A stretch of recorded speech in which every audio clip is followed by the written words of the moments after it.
Bonjour et bienvenue dans votre journal hebdomadaire Tibet This Week. Je suis Rixin Genkang avec une nouvelle édition d'actualité sur le Tibet, sa sainteté le Dalai Lama et l'administration centrale tibétaine. Voici le sommaire de notre revue hebdomadaire. L'éducation devrait former les individus à créer une société pacifique, suggère sa sainteté le Dalai Lama. La visite historique du président de l'administration centrale tibétaine au département d'État américain agace la Chine. Les Tibétains pleurent la disparition de Tarna Jigme Sangpo, ancien prisonnier politique du Tibet. Sa sainteté le Dalai Lama et l'administration centrale tibétaine félicitent Jacinda Ardern pour sa victoire électorale. 2 étudiants tibétains réussissent l'examen national d'entrée en médecine et dentisterie.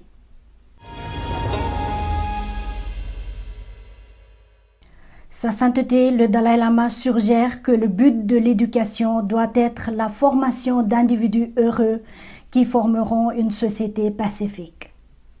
Sa sainteté déclare que cela exige de faire preuve de chaleur humaine et d'une approche large d'esprit holistique et prévoyante qui permettent aux personnes de faire face à toutes les situations. As long as space remains, sentient beings remain, I will remain in order to serve them. And within this life,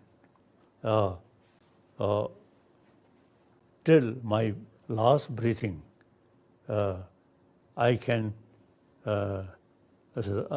make every sort of small contribution regarding peace of mind. And for that, patience, very important. In order to practice patience, your troublemaker, so-called your enemy, is best teacher. Mardi dernier, Sa Sainteté a été invité à une discussion avec des membres d'EdCamp Ukraine, une ONG éducative, partenaire officiel de l'Université Emory pour l'apprentissage de l'éthique sociale et émotionnelle en Ukraine. La Chine s'est dite opposée à la rencontre du président de l'administration centrale tibétaine, Dr Lobsang Sangye, et du nouveau coordinateur spécial américain pour les questions tibétaines, le secrétaire adjoint Robert Destro, quelques jours à peine après que le dirigeant tibétain ait été accueilli dans le bâtiment du département d'État américain pour la réunion, une première historique. Alors que l'article faisait la une des principaux journaux nationaux et internationaux, le porte-parole du ministère chinois des Affaires étrangères Zhao Lijian a protesté en publiant une déclaration qualifiant le gouvernement tibétain en exil d'organisation politique séparatiste ayant pour objectif de poursuivre l'indépendance du Tibet. Le 14 octobre, le secrétaire d'État américain Mike Pompeo a annoncé la nomination du secrétaire adjoint Robert A. Destro au poste de nouveau coordinateur spécial américain pour les questions tibétaines. L'administration centrale tibétaine et les partisans du Tibet ont salué la nomination de M. Destro. Les Tibétains du monde entier ont pleuré la disparition du plus ancien prisonnier politique du Tibet, Tarna Jigme Sangpo, qui a passé près de la moitié de sa vie dans une prison chinoise et le reste en exil à défendre la cause tibétaine.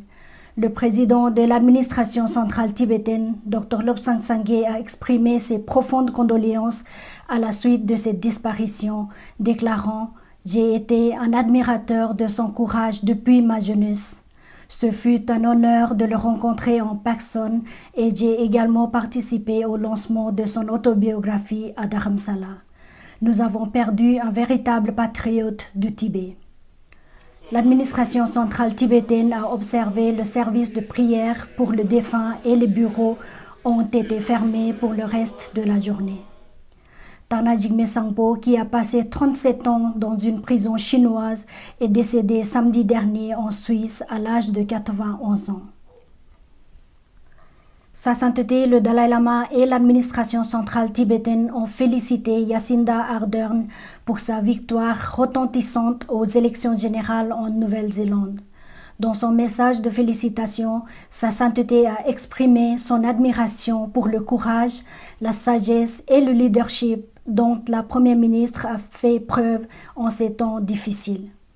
Le Dr Lobsang Sangay, président de l'administration centrale tibétaine, et Pema Jungné, président du Parlement tibétain en exil, ont également félicité l'incroyable victoire de Jacinda Ardern et ont approuvé sa politique compétente et compatissante du peuple néo-zélandais, ajoutant que le monde a besoin davantage de ce type de dirigeants. Pour la toute première fois, 2 étudiants tibétains, Tenzi Hiché et Kunga Lekjung, ont obtenu plus de 500 points depuis l'introduction de l'examen NEET par le Conseil médical de l'Inde en 2013. Le département de l'éducation de l'administration centrale tibétaine a félicité les 2 étudiants pour leur réussite au test national d'éligibilité et d'entrée en Inde. Le score de qualification de 147 sur 720, obligatoire pour être admis dans les facultés de médecine du pays, a été déclaré le 16 octobre. 41 étudiants tibétains ont déposé leur candidature aux 6 places réservées pour les études de médecine aux étudiants réfugiés tibétains par le gouvernement indien et le gouvernement de l'État de l'Himachal Pradesh. Et c'est la fin de cette édition. Merci de votre fidélité. J'espère vous retrouver dès la semaine prochaine. Une excellente semaine à tous.